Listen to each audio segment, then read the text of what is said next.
Line Fever Live. Welcome to White Line Fever. And if I've already edited this video, you'll see down the bottom there's a bell and stuff. And that means please hit it and please subscribe and please put on the alerts. And if you're listening on the podcast, welcome back. And our guest, always in this post-pandemic era, we still haven't got our heads around technology, or technology hasn't got its heads around us properly. But with the three of us, me, our guest, and technology have finally met this morning. From H.E.A.T, Kenny Leckremo. Hello, Kenny. How are you, mate? How you doing? Hi. Good. Great. Good. Great to be here. Now you're in. What's that in the background? Spain. Yes, that's correct. Oh, yes, wow. That's right. Well, Cool. I was gonna say I'm in sunny Spain, but it's not that sunny right now, which is kind of nice actually. Yeah. For a break. Yeah. Now, you're heading to Oz soon. I can't believe that in 6 days you're going to be playing in Sydney. It takes almost that long to get there. What are your? Yeah, it does. Yeah. Yeah.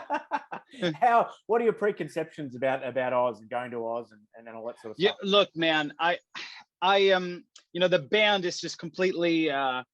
We are full of excitement and all kinds of emotions that you go through when you're about to embark on a journey like this. I mean, to have the opportunity to go down and play in Australia, for a band that comes up, out of Stockholm, it's just crazy. I mean, it's really crazy, and it's an opportunity that I think, that you only really dream about when you start out playing. Like, can you imagine going across, to Australia or to United States or places like this? It's really epic, and we can't wait to get in touch with all the fans and actually get to share our music with with all the lovely people down in Australia. Now you're playing with Crazy Licks. Do you have a good relationship with those guys? Yeah, we have a great relationship with Crazy Licks. They are they obviously come out of Stockholm at a very similar time. Well, not Stockholm, but Sweden, at a very similar time to us. And we have a lot of crossovers, and we know each other quite well. But as it happens, unfortunately, and I don't really know too much about this, but it's fairly recent news that Crazy Licks have actually been forced to pull out. Oh, yeah, that's unfortunate. Yeah. Well, there you go. Yeah, it's very unfortunate. Yeah. I didn't even think that would be a newsy question. I thought that'd be a softball, but there you go. So you talk about America. You made your return to the band on the MOR cruise, and I've been on that a few times and saw the band without you. The Americans really connect with H.E.A.T, don't they? I think they feel a real deep sense of nostalgia. And I was looking at your video for Hollywood, and that's kind of like that connection there, isn't there? Yeah, for sure. I mean, we when we started the band, and like when we started out, we were really influenced by a lot of great American rock in general. Like, I mean, it really it was one of those things, like, because we are very much like a hard rock, heavy metal influenced band. But around about that time when we formed H.E.A.T, we're really influenced by Survivor, those kinds of acts, Journey, different West Coast acts as well. And obviously it's going to be impossible to get away from, that is America, late 80s, early 90s. And so for us, it's just, I mean, we share so much with the Americans, although we haven't spent that much time there. Yeah. Did you I often ask people who go on these cruises, the younger bands, did you find yourself spending time with guys who, not just guys who were your heroes, but guys who might have assumed that they were your heroes? You know what I mean?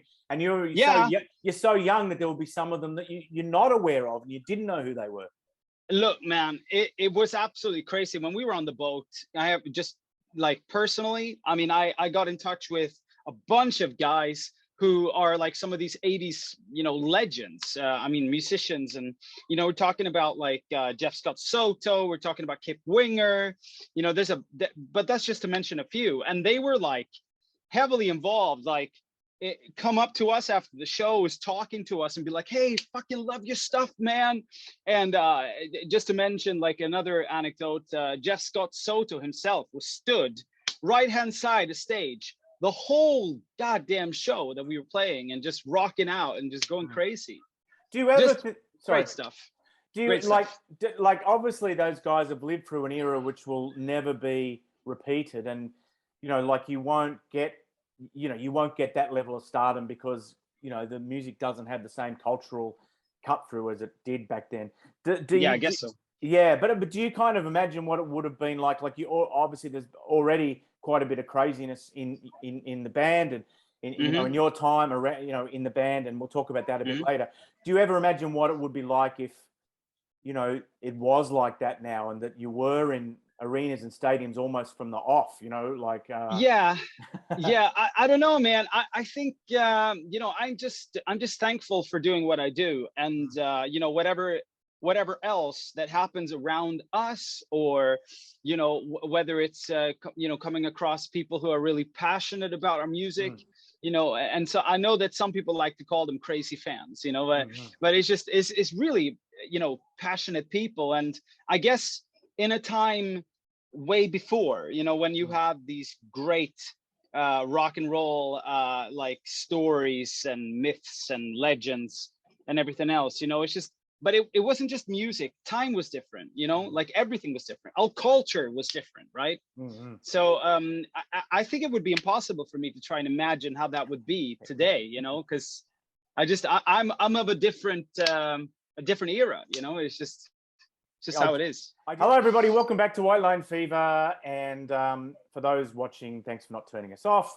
And we've got Kenny Leckremo from H.E.A.T, and he's off to, well, actually, I don't want to date the program, but when we're talking, he's off to Oz next week. You're probably hearing this after he's already been. But now, a lot of artists don't like to talk about the origins of songs because they say it spoils the listener's experience, and the song should be made to mean whatever the listener wants it to mean.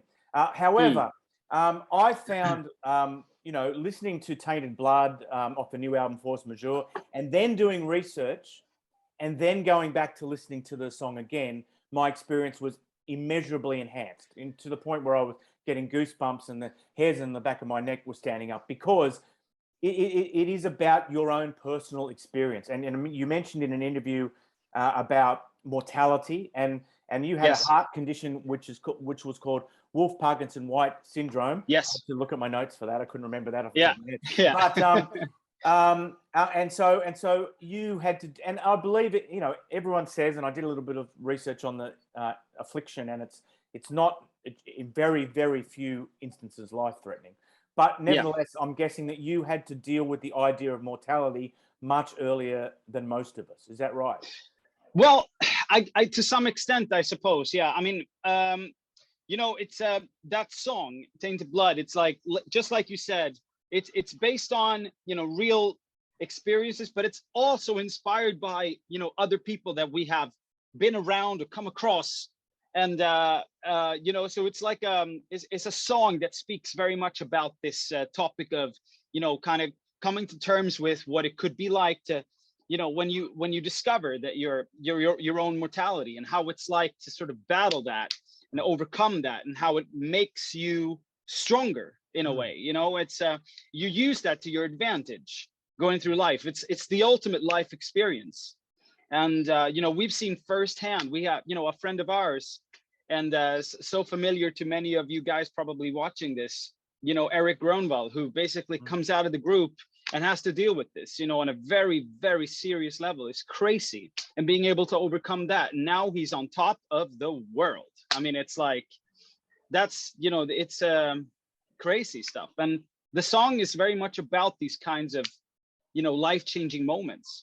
Yeah. Because I'm guessing, and I know you said it was hard to imagine being in your position in the 80s, but I can imagine H.E.A.T in an episode of VH1 Behind the Music, because I can imagine, the one singer has a health issue, and he drops out, and he's replaced by another guy who then has to battle leukemia. It's like the greatest episode of VH1 Behind the Music ever. Your decision to stand down wasn't entirely because of your medical condition, was it? It was because of the mental challenges that your your physical condition gave you, and basically challenges that you didn't feel up to at the time. Is that? Yeah, well, pretty much, yeah. I mean, Yeah. I guess there's a lot of things that, you know, influences a decision like that. But in a nutshell, you know, to keep it sweet and shorter and comprehensible, I think it's a good way to pretty much to put it. You know, it's like one thing led to another, right? So one thing was the health, obviously the health issues, which I dealt with, you know, whilst I was in the band, and we kind of dealt with that together. But it's still, you know, it sent shockwaves through pretty much everything. And one thing led to the other, and I just didn't feel like I was the man that, you know, the right man for the job at the time, to bring the guys up, you know. And I, you know, because the guys in the band, I mean, we're more than just, you know, a couple of guys who play music together. I mean, we've known each other for such a long time, and we kind of grew up together, especially musically. So we are, you know, we're a bunch of brothers, and you want the best for your brothers, no matter what.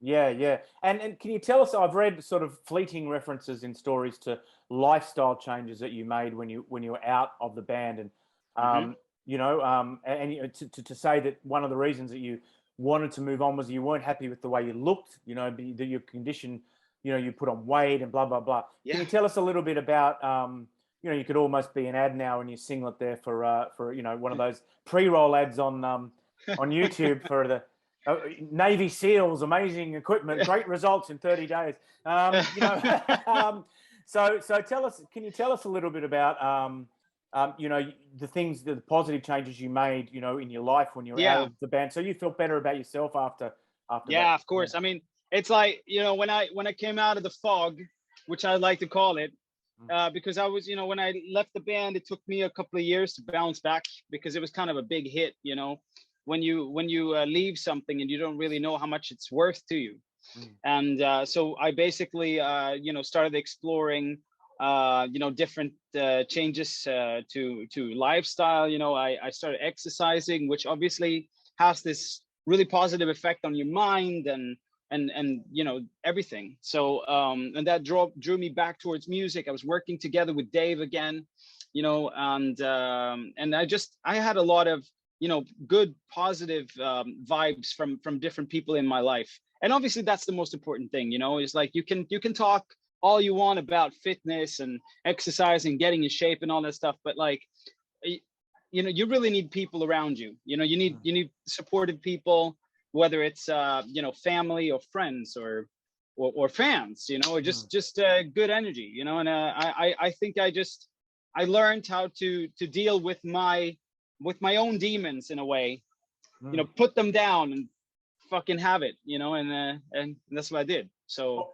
welcome back to Whitelock Fever, third part of our interview with Kenny Leckremo from H.E.A.T, and want to thank him for his time. Awesome. And even though we had some technical problems, we've reconvened and everything. We've got a happy ending coming up, not in a kind of middle, you know, anyway. We'll edit that out.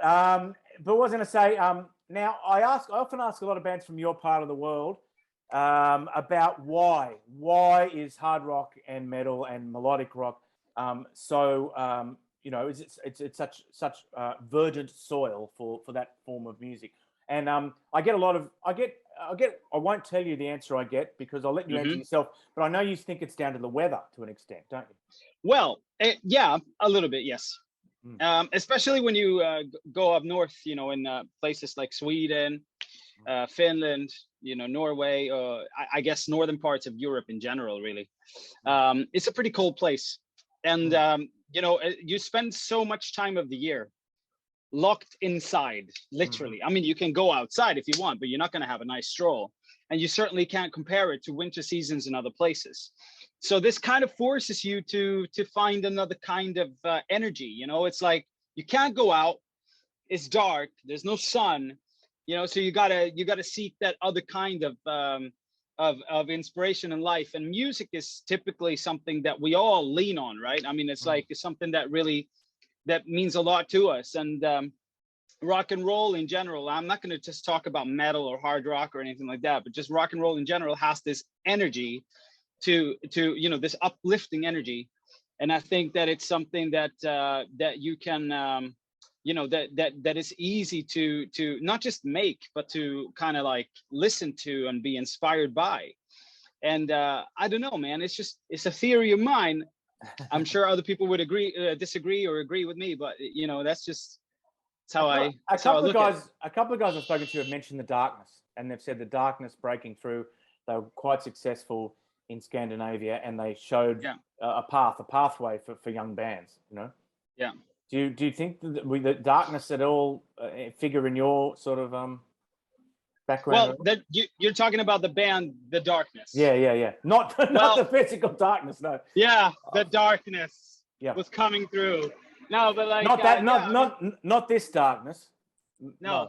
But I don't know, man. I think for sure. I mean, definitely. Why not? I mean, the darkness. But you've got so many bands, and so it's hard to just like put it down to one group, such as the darkness. I think that you've got tons of bands coming through all the time, and it could be slightly cultural as well. You've got, like, for example, Finland has a really rich history of great rock bands, hard rock bands, and so does Sweden and Norway too.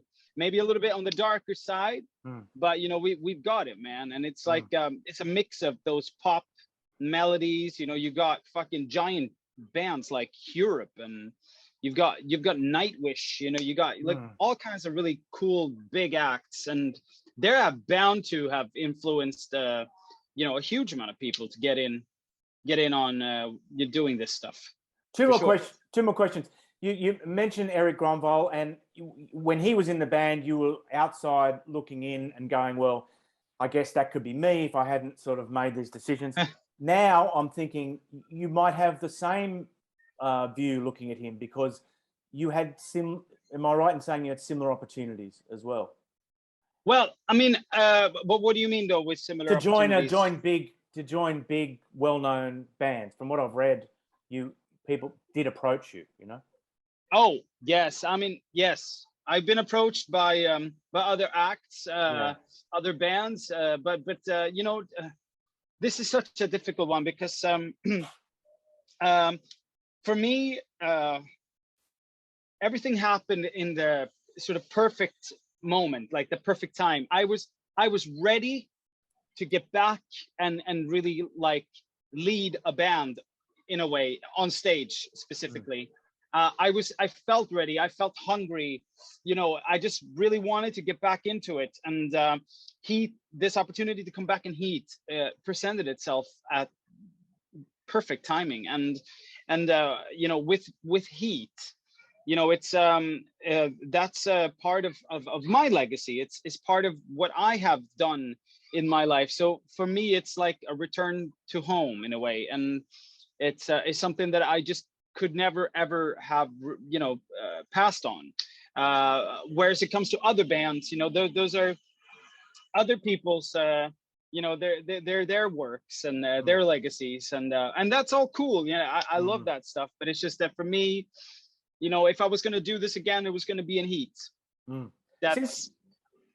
That's it. Since the second part of our interview, for the people listening, the very slow wheels in my mind have been turning, and we played the song "Tainted Blood," and we talked about Erik Grönvall, and I thought his illness is leukemia, which that's a way of describing it. So is it fair to say that actually that song is actually more inspired by his experiences than yours? Because I'm thinking about the title. I mean, look, it could be, it could very well be. I mean, that's the thing. That's the beautiful thing about music, is that, you write it in a way, or you try to at least, to kind of like, to not just be about your experience, but it could be shared by lots of people in their experiences. And I think that, a song like that, it describes, my personal situation, of course, but it has the power to extend. Yeah. So